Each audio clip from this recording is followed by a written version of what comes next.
Praise the Lord. आप सबको जय मसीह की। मैं परमेश्वर का धन्यवाद देता हूं आज की सुबह दिखाने के लिए। एक और दिन परमेश्वर ने हम सबको दिया है। हम परमेश्वर को कोटि कोटि धन्यवाद दें, क्योंकि बहुत से लोग हैं जो आज का दिन नहीं देखने पाए, लेकिन ये परमेश्वर की महाकरुणा है, उसकी दया है, उसका अनुग्रह है, उसकी कृपा है कि हम जीवित हैं, सही सलामत हैं। Praise the Lord. एक नया संदेश लेकर मैं आपका दोस्त पास्टर राज मसीह आपके सम्मुख को एक बार फिर से उपस्थित हूँ। और आज का जो संदेश है वो संदेश जो है वो उपवास के विषय में है, क्योंकि आज फ्राइडे है और बहुत से लोग, बहुत से क्रिश्चियंस जो हैं वो आज के दिन उपवास रखते हैं। इसीलिए मैंने आज का दिन चुना था। बहुत दिनों से ये संदेश परमेश्वर ने मुझे दे रखा है, लेकिन समय नहीं मिल रहा था। आज मुझे मौका मिला है कि मैं उपवास के बारे में बताऊं। 5 बातें हैं जो इस पर हमें ध्यान देना है उपवास के दिन। ये 5 काम हमको नहीं करने उपवास के दिन। बाइबल बताती है ये बातें, और अगर हम ऐसा करेंगे तो कितनी आशीषें परमेश्वर हमको देगा, वो आज देखने योग्य है। पूरा संदेश सुनिएगा, क्योंकि ये ऐसे पॉइंट है 5। अगर इनमें से एक भी अगर हमने गलती कर दी तो हमारा जो उपवास है वो भी बेकार हो जाएगा और हम परमेश्वर की उन उत्तम आशीषों से वंचित हो जाएंगे। तो पूरा संदेश सुनिए और उसे शेयर कीजिए, आगे बढ़ाइए, ताकि बहुत से लोग इन बातों को जानें और वो गलतियां ना करें जो हम उपवास में कर जाते हैं। Praise the Lord. क्रूपस में आज का सवाल है कि यीशु मसीह के 12 चेलों में से एक चेले को राजा हेरोदेस ने तलवार से मरवा डाला था। वो चेला कौन था? जानते हैं तो कमेंट्स में लिख दीजिए, नहीं तो डिस्क्रिप्शन में आपको इस सवाल का जवाब मिल जाएगा। एक छोटी सी प्रार्थना करके आज के वचन को शुरू करेंगे। प्रभु जी, मैं धन्यवाद देता हूँ आज की सुबह दिखाने के लिए, और विनती करता हूँ आज के वचन को भी शेयर करने मेरी मदद सहायता कर। मेरे होठों को, मेरे दिल दिमाग को छूकर ब्लेस कर। मेरी आत्मा और मेरा शरीर तेरे ही कब्जे में रहे प्रभु, ताकि बोलने वाला मनुष्य नहीं बल्कि तेरा आत्मा हो। जो भी गुण भेद की बातें, जो भी भेद इस वचन में छिपे हैं, वो हम पे प्रकट करना प्रभु, ताकि हम उन बातों को जाने और उसी के अनुसार अपने जीवनों को व्यतीत करने वाले बन सकें। जितने भी लोग इस वचन को देख रहे हैं, सुन रहे हैं, उन सब पर मैं तेरी आशीष को रिलीज करता हूँ प्रभु जी। सबको आशीषित कर प्रभु जी। हर एक की रोग बीमारियों को, चिंता परेशानियों को दूर कर, कमी घटियों को दूर कर, जरूरतों को पूरा कर, और हर एक की कमाइयों में बरकतें दे मेरे प्रभु जी। आशीषित कर मेरे प्रभु, ताकि तेरे बच्चे खुशहाल रहें, भले चंगे रहें और तेरी महिमा करने वाले बन सकें। जिन घरों में संतान नहीं है प्रभु, उन घरों में संतान की आशीष दे मेरे परमेश्वर, ताकि उन घरों में भी आनंद मनाया जाए। बहुत से घरों में लड़ाई झगड़े हैं, नशा है प्रभु जी, कमी घटियाँ हैं, ये सब दूर कर प्रभु। और बहुत से लोग प्रभु जी तलाक की समस्या से जूझ रहे हैं प्रभु। इन तलाक की समस्याओं को हर एक मसीही परिवार के जीवन से दूर कर दे प्रभु।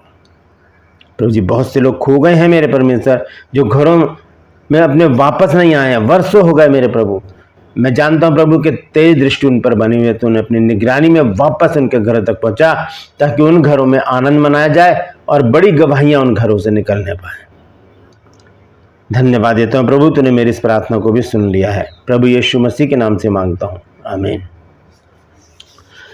Praise the Lord. तो आइए आज के संदेश को हम शुरू करेंगे। संदेश है कि उपवास में ये 5 काम ना करें। ये बहुत महत्वपूर्ण संदेश है दोस्तों, और मैं गुजारिश करता हूं कि इस संदेश को अपने तक ना रखें, से आगे बढ़ाइए, क्योंकि आज फ्राइडे है और मैं चाहता हूं कि बहुत से लोग इस वचन को देखें, सुने और वो गलती ना करें। क्योंकि बहुत से लोग, जैसे मैंने शुरू में ही आपको बताया कि बहुत से लोग क्या करते हैं, फ्राइडे के दिन ही उपवास रखते हैं। फ्राइडे को उपवास का दिन मनाया जाता है ज़्यादातर लोगों के बीच में। तो आइए हम देखेंगे वो 5 बातें, नोट कर लीजिएगा, मैं लिखता भी जा रहा हूँ। प्रेरितों के काम की पुस्तक में जब हम पढ़ते हैं तो वहाँ पर हम देखते हैं कि परमेश्वर ने जब पौलुस को पकड़ा तब उसने 3 दिन का उपवास रखा। 9 अध्याय में हम पढ़ते हैं 3 दिन तक उसने ना खाया ना पिया, और वो उसकी आंखें बंद हो गई थी, अंधा हो गया था वो, और एक कमरे में वो अंधेरे में पड़ा रहा। लेकिन हम आज के समय के लोग जब हम उपवास में जाते हैं तब हम क्या करते हैं? बहुत से लोगों को मैंने देखा है कि वो लोगों को दिखाने के लिए उपवास करते हैं और बताते हैं, जाहिर करते हैं लोगों के ऊपर, भाई मैं उपवासी हूँ, मुझसे आज ऐसा काम कुछ नहीं होगा। इसका मतलब जब आप उपवास नहीं रखोगे तब गलत काम करोगे। तो उपवास का जो महत्व है वो घट जाता है उस समय जब हम उपवास में होते हुए भी ऐसे काम कर जाते हैं जिसके लिए परमेश्वर हमें मना करता है। वो कौन से काम है? वो 5 काम हैं ऐसे जिसके विषय में परमेश्वर ने मना किया है, वो हमको नहीं करने, और अगर करेंगे तो हम उन आशीषों से वंचित हो जाएंगे जो मैं आज आपको बताने जा रहा हूं कि उपवास का फल जो है वो परमेश्वर क्या देता है। लिखा है ना मत्ती 16 में, मत्ती 6 के 16 से आगे जब हम पढ़ते हैं तो वहाँ लिखा है कि तेरा पिता जो गुप्त में देखता है तुझे उसका प्रतिफल देगा। तो वो प्रतिफल क्या है वो हम आज जानेंगे, और ये भी जानेंगे कि वो 5 गलतियां कौन सी हैं जो हम उपवास में कर जाते हैं और हमारा उपवास भी बेकार चला जाता है और हम परमेश्वर के प्रतिफल से भी वंचित हो जाते हैं। तो आइए शुरू करते हैं। हम देखते हैं यशायाह नबी की पुस्तक निकालेंगे, उसका 58 अध्याय, यशायाह नबी की पुस्तक उसका 58 अध्याय। देखिए यहाँ पर परमेश्वर का वचन हमें जो शिक्षा दे रहा है उस पर मुहर लगना बहुत ज़रूरी है, उसे जानना बहुत ज़रूरी है, क्योंकि परमेश्वर का ये वचन जो है ये सच्चा है, ये झूठ नहीं बोलता, कि वचन ही परमेश्वर है। हालेलुया। तो आइए देखेंगे 4 आयत से हम पढ़ेंगे। यहाँ पर लिखा है, सुनो तुम्हारे उपवास का फल ये होता है कि तुम आपस में लड़ते और झगड़ते और दुष्टता से घूंसे मारते हो। उपवास के दिन लड़ाई झगड़ा नहीं करना, पहली बात है। उपवास के दिन लड़ाई झगड़े के लिए खास तौर से यहाँ पर लिखा है, सुनो तुम्हारे उपवास का फल ये होता है कि तुम आपस में लड़ते और झगड़ते और दुष्टता से घूंसे मारते हो। हाथापाई, लड़ाई, तू मैं, गाली गलौच, शराब देना, बुरा भला कहना। क्या उपवास के समय हम ऐसी परिस्थिति में होते हैं? तो फिर हमारे उपवास का महत्व ही क्या रह गया? अगर हम उपवासी हैं तो हमें क्या रहना? शांत रहना है। हमें हर समय कोशिश करें, हर घंटे या हर आधे घंटे बाद परमेश्वर के निकट आएँ, क्योंकि जो लोग जॉब करते हैं या काम करते हैं, बिजनेस करते हैं, तो वो बिजी रहते हैं, तो वो मन में ही प्रार्थना करें। हर आधे घंटे बाद परमेश्वर के पास आएँ या हर 1 घंटे बाद परमेश्वर के पास आएँ। छोटा सा एक गीत गाएं, एक वचन पढ़ लें, क्योंकि आजकल तो बाइबल जो है वो फ़ोन में भी है, निकालें जल्दी से, एक वचन पढ़ लें, एक आयत पढ़ लें और उसके बाद प्रार्थना करें अपने मन में। मैं उनके लिए कह रहा हूँ जो कार्यरत हैं, जो काम कर रहे हैं, लेकिन जो घर में हैं, जो फ्री हैं, वो तो परमेश्वर के पास कभी भी आ सकते हैं, ज़्यादा समय भी परमेश्वर को दे सकते हैं। तो यहाँ पर इस बात से हमें परहेज करना है। ये 5 परहेज मैं आज बता रहा हूँ उपवास के। पहली बात क्या है कि लड़ाई झगड़ा, तू मैं, गाली गलौच, श्राप देना, बुरा भला कहना, ये हमें नहीं करना। सिर्फ उपवास में ही नहीं, बिना उपवास के भी हो तब भी हमें इन बातों से दूर रहने की ज़रूरत है, क्योंकि ऐसी बातों से हम परमेश्वर से भी दूर हो जाते हैं। तो पहली बात मैं आपको बता रहा हूं, दोबारा से यहाँ लिखा है कि सुनो तुम्हारे उपवास का फल ये होता है कि तुम आपस में लड़ते और झगड़ते हो और दुष्टता से घूंसे मारते हो। लड़ना झगड़ना, तू मैं करना, गाली गलौज करना, इसके लिए उपवास के समय में मना लिखा है। अगर आप करते हैं तो आज पश्चाताप करें, प्रभु से कहें, प्रभु मुझसे गलती हुई है, आज के बाद उपवास में मैं ऐसी गलती कभी नहीं करूँगा, कभी नहीं करूँगी। याद रख लीजिए, इसको नोट कर लीजिए, और मैं आप यहाँ पर लिखता भी जा रहा हूँ, याद रखिएगा। आगे पढ़ेंगे, लिखा है जैसा उपवास तुम आजकल रखते हो उससे तुम्हारी प्रार्थना ऊपर नहीं जाती। यानी कि जब हम लड़ाई झगड़े करेंगे उपवास के समय में, गाली गलौज देंगे, शराब देंगे, बुरा भला कहेंगे, चुगलियाँ करेंगे, तब क्या होगा? हमारी प्रार्थना ऊपर नहीं पहुँचेगी। हमारी प्रार्थना स्वर्गदूत परमेश्वर के पास लेकर नहीं जाएगा, उसकी सुनहली वेदी पर नहीं पहुँचाएगा। पहली बात मैंने बताई है आपको। आगे 5 आयत में पढ़ेंगे, जिस उपवास से मैं प्रसन्न होता हूँ, अर्थात जिसमें मनुष्य स्वयं को दीन करे, क्या तुम इस प्रकार करते हो? क्या सिर को झाऊ की नाई झुकाना और अपने नीचे टाट बिछाना और राख फैलाने ही को तुम उपवास और परमेश्वर को प्रसन्न करने का दिन कहते हो? ध्यान से सुनिए, दूसरा पॉइंट इसी में है। लिखा है जिस उपवास से मैं प्रसन्न होता हूं, अर्थात जिसमें मनुष्य स्वयं को दीन करे।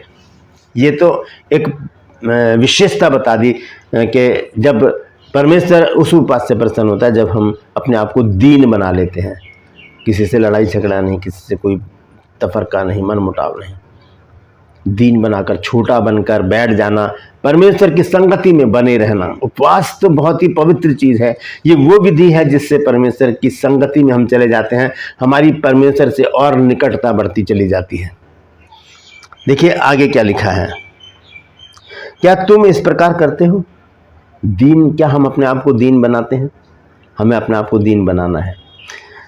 और आगे लिखा है, क्या सिर को झाऊ की नाई झुकाना और अपने नीचे टाट बिछाना और राख फैलाने ही को तुम उपवास और यहोवा को प्रसन्न करने का दिन समझते हो?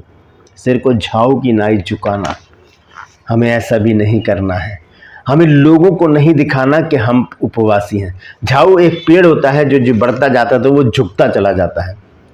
तो लिखा है कि झाऊ की तरह अपने आप को झुकाना नहीं है। यही बात तो प्रभु यीशु मसीह ने कही है मत्ती रचित सुसमाचार उसके 6 अध्याय में 16, 17 और 18 पद में पढ़ रहा हूँ। यहाँ पर लिखा है, जब तुम उपवास करो तो कपटियों की नाई तुम्हारे मुंह पर उदासी न छाई रहे, क्योंकि वे अपना मुंह बनाए रहते हैं ताकि लोग उन्हें उपवासी जाने। और लिखा है, मैं तुमसे सच कहता हूं कि वे अपना प्रतिफल पा चुके। परंतु जब तू उपवास करे तो अपने सिर पर तेल मल और मुंह धो, ताकि लोग नहीं परंतु तेरा पिता जो गुप्त में है तुझे उपवासी जाने। इस दशा में तेरा पिता जो गुप्त में देखता तुझे प्रतिफल देगा। तो यहाँ पर जो एक बात लिखी है, यीशु मसीह ने कहा है कि जब तुम उपवास करो तो कपटियों की नाई तुम्हारे मुंह पर उदासी ना छाई रहे, क्योंकि वे अपना मुंह बनाए रहते हैं ताकि लोग जाने कि हम उपवासी। मुंह बना के रहते हैं, भाई नो उपवासी मुझसे बात मत करना। आज यहाँ पर यशाया में वही बात लिखी है, कहता है कि क्या सिर को झाऊ की नाई झुकाना, अपने नीचे टाट बिछाना और राख फैलाने को ही को तुम उपवास का दिन कहते हो? ये दूसरा पॉइंट है दोस्तों। पहला पॉइंट हमने देखा है कि हम लड़ाई झगड़ा नहीं करना है उपवास के समय। शैतान कोशिश करेगा कि हम अपने मुंह से कुछ बोल दें, हम क्रोधित हो जाएं, और क्योंकि वो सामने कोई भी है, हमारे कोई भी हो, रिश्तेदार हो, दोस्त हो या कोई अन्य हो, तो वो हमें इरिटेट करेगा। शैतान उसके अंदर घुस के हमारे जीवन में ऐसी परिस्थिति लेकर आएगा कि हम उपवास हमारा खराब हो जाए, हम उसको गाली दे दें, हम उसको बुरा भला कह दें, हम उससे लड़ पड़ें, उससे भिड़ जाए, ऐसी परिस्थिति लाकर खड़ी कर देगा। लेकिन वहाँ पर हमें संयम का काम करना, संयम से काम करना है। दूसरी बात कि हमें लोगों को दिखाने के लिए अपना उपवास नहीं रखना। हम मुंह ऐसे लटका के बैठे हैं, लोग कह रहे क्या हो गया आज बड़े उदास होते, हम कहेंगे उपवास में हूँ यार, आज मुझसे बात मत करना, फिर कल बात करेंगे। तो ये बात तो नहीं जमी ना। आज आप उपवास में हो तो आज आप बात नहीं करोगे, आप हंसी ठट्टा नहीं करोगे, कल करोगे, तो ये चीज़ गलत हो जाती है। तो दोनों बातों को ध्यान रखिएगा। सबसे पहली बात क्या है कि लड़ाई झगड़ा नहीं करना, दूसरी बात दिखावा नहीं करना उपवास के लिए, और तीसरी बात को हम देखेंगे 6 पद से हम पढ़ेंगे। जिस उपवास से मैं प्रसन्न होता हूँ, क्या वह ये नहीं कि अन्याय से बनाए हुए दासों और अंधेर सहने वालों का जुआ तोड़कर उनको छुड़ा लेना और सब जुओं को टुकड़े टुकड़े कर देना। ये तो वो बातें बताई गई हैं कि उपवास के समय हमें क्या करना है, लेकिन मैं आपके सामने 5 पॉइंट लेकर आया हूँ कि हमें उपवास के समय ये 5 काम नहीं करने हैं। ठीक है, आगे देखिए क्या लिखा है 7 आयत में, क्या वह ये नहीं कि अपनी रोटी भूखों को बांट देना, अनाथ और मारे मारे फिरते हुओं को अपने घर ले आना, और किसी को नंगा देखकर वस्त्र पहनाना, और अपने जाति भाइयों से अपने को ना छिपाना। तब तेरा प्रकाश पौ फटने की नाई चमकेगा और तू शीघ्र चंगा हो जाएगा। तेरा धर्म तेरे आगे आगे चलेगा, यहोवा का तेज तेरे पीछे रक्षा करते चलेगा। तब तू पुकारेगा और यहोवा उत्तर देगा, तू दुहाई देगा और वह कहेगा मैं यहाँ हूँ। अब 3 बातें देखिए एक साथ यहाँ पर लिखी हैं जो हमें नहीं करनी है उपवास के दिन। क्या लिखा है, यदि तू अंधेर करना मतलब किसी के साथ गलत बात करना, किसी को धोखा देना, छल करना, या ऐसे काम करना, किसी के साथ गमन कर लेना, या ऐसे काम जो परमेश्वर को भी पसंद नहीं, ना मनुष्य को पसंद, ना समाज की दृष्टि में, ना कानून की दृष्टि में, ना परमेश्वर की दृष्टि में वो सही काम है। लिखा है कि तू अंधेर करना। दूसरी बात, उंगली मटकाना, मतलब इसका मतलब क्या है, इशारेबाजी करना या किसी के ऊपर उंगली उठाना, तुम ऐसे हो, तुम ऐसे हो, तुम ऐसे हो। चौथी बात, और 5वीं और आखिरी बात क्या है, और दुष्ट बातें बोलना छोड़ दे। दुष्ट बातें बोलना छोड़ दे। दुष्टता की जो बातें होती हैं वो हमें क्या करना, अपने जुबान पर लगाम देना है।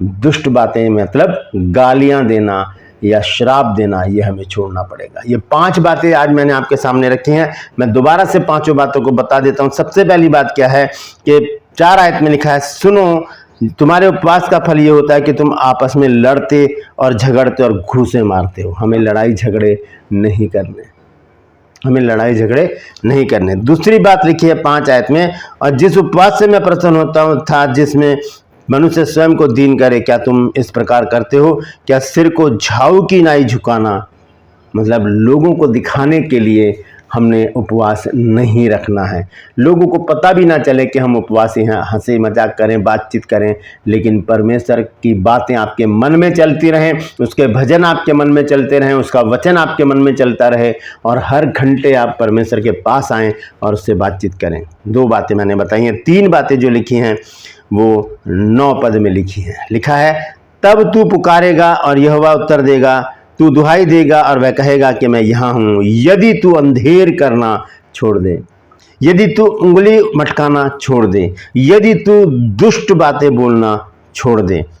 ये 5 बातें दोस्तों उपवास के लिए बहुत महत्वपूर्ण है। अगर ये 5 बातें करेंगे तो जो आशीषें परमेश्वर हमको देगा उनकी देखिए क्या खूबी है। 10 आयत में लिखा है, उदारता से भूखे को की सहायता करे और दीन दुखियों को संतुष्ट करे। तब 10 आयत से यहाँ पर क्या हो गई, आशीषों की बारिश होना शुरू हो गई। वैसे तो आगे ऊपर भी लिखी है, मैं दोबारा से उसको बाद में पढ़ूंगा। 10 आयत में लिखा है, तब अंधियारे में तेरा प्रकाश चमकेगा और तेरा घोर अंधकार दोपहर का सा उजियाला हो जाएगा। यानी कि जो अंधकार ऐसे लगता है कि हम अंधेरे में चले गए, अब हमारा क्या होगा, हमें तो कोई रास्ता ही नहीं नजर आ रहा। यदि हम ऐसा उपवास रखेंगे जिसमें हम 5 बातों पर कंट्रोल कर लेंगे, तब वो अंधकार परमेश्वर क्या कर देगा, दूर कर देगा। लिखा, तब अंधियारे में तेरा प्रकाश चमकेगा और तेरा घोर अंधकार दोपहर का सा उजियाला हो जाएगा। और आगे लिखा है, और यहोवा तुझे लगातार लिए चलेगा और काल के समय तुझे तृप्त और तेरी हड्डियों को हरी भरी करेगा और तू सींची हुई बारी और ऐसे सोते के समान होगा जिसका जल कभी नहीं सूखता। और तेरे वंश के लोग बहुत काल के उजड़े हुए स्थानों को फिर बसाएंगे। तू पीढ़ी पीढ़ी की पड़ी हुई नेव पर घर उठाएगा। तेरा नाम टूटे हुए बाड़े का सुधारक और पथों का ठीक करने वाला पड़ेगा। मतलब नाम भी बदल जाएगा हमारा, हम नए हो जाएंगे। क्या क्या कितनी बड़ी बड़ी आशीषें परमेश्वर हमको दे रहा है। और जब हम पढ़ते हैं ऊपर से 8 आयत में, तब तेरा प्रकाश पौ फटने की नाई चमकेगा, तू शीघ्र चंगा हो जाएगा। तेरा धर्म तेरे आगे आगे और यहोवा का तेज तेरे पीछे रक्षा करते चलेगा। तब तू पुकारेगा, यहोवा उत्तर देगा, तू दुहाई देगा और वो कहेगा मैं यहाँ हूँ। तो इतनी बड़ी बड़ी आशीषें परमेश्वर ने हमारे लिए रख रखी हैं, बशर्ते कि हम उपवास में इन 5 बातों का ध्यान रखें। पहली बात मैंने बताई है कि लड़ाई झगड़ा नहीं करना है। लड़ाई झगड़े के लिए लिखा है, लड़ाई झगड़ा करके दुष्टता से घूसे नहीं मारने हैं। दूसरी बात, हमें दिखावे के लिए उपवास नहीं रखना कि हम उपवासी हैं, हमसे बात मत करो, हम बहुत गंभीर हैं, आज कल बात कर लेंगे। इसका मतलब सिर्फ उपवास के समय ही आप इस प्रकार करते हैं। 3 बातें क्या लिखी हैं कि अंधेर करना छोड़ना पड़ेगा, उंगली मटकाना छोड़ना पड़ेगा, मतलब दोष लगाना छोड़ना पड़ेगा। और 5वीं और अंतिम बात है कि हमें क्या करना पड़ेगा। आइए उसको पढ़ लेते हैं जल्दी से, फिर उसके बाद मैं समाप्त करूंगा। 5वीं बात है, दुष्ट बातें बोलना छोड़ना पड़ेगा। दुष्ट बातें क्या हैं? गालियां देना, श्राप देना, उल्टा सीधा बोलना, डांट देना किसी को भी। तो ये उपवास के समय में ये बातें पसंद नहीं करता परमेश्वर। अगर ये बातें बहुत वर्षों से हम उपवास रख रहे हैं और हमारा उपवास कबूल नहीं हो रहा, हम कामयाब नहीं हो रहे उपवास में, तो चेक कीजिए कि कहीं ये 5 बातों में से किसी एक बात को तो आपने रेगुलर नहीं कर रखा अपने उपवास में। इन 5 बातों को आप याद रखिए, लिख लीजिए और उसे नोट करके अपने बाइबल में रख लीजिए। जब भी उपवास करें तो ये 5 बातें आपके जीवन में नहीं होनी चाहिए। अगर नहीं होंगी तभी परमेश्वर वो सारी आशीषें देगा जो आज मैंने आपको पढ़कर बताई हैं। आप भी पढ़ सकते हैं, यशायाह नबी की पुस्तक 58 अध्याय 4 आयत से 13 आयत तक पढ़िए, सब कुछ आपके सामने बेपर्दा हो जाएगा। Praise the Lord. परमेश्वर आप सबको आशीष दे। यदि आज आपने कुछ नया सीखा है तो कमेंट्स में लिख दीजिए और इस वचन को शेयर कीजिए ताकि और भी लोग इन बातों को जान सकें। Praise the Lord. True pulse में आज का सवाल है कि राजा हेरोदेस ने कौन से चेले को मरवा डाला था? जानते हैं तो कमेंट्स में लिख दीजिए, नहीं तो डिस्क्रिप्शन में आपको इस सवाल का जवाब मिल जाएगा।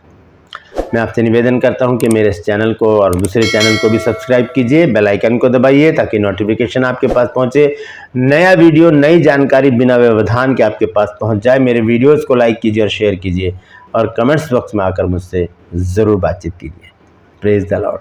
आज के लिए बस इतना ही, फिर मिलूंगा एक नए संदेश के साथ, एक नया वीडियो लेकर। तब तक के लिए मुझे इजाज़त दीजिए, लेकिन अपना और अपनों का ख्याल रखिए और ध्यान रखिए। उपवास के समय आपको इन 5 बातों को अपने जीवन में उतारना है, ऐसा ही आपको करना है, क्योंकि ये बाइबल में लिखा है। मैंने अपनी तरफ से कोई भी बात आपसे नहीं कही है।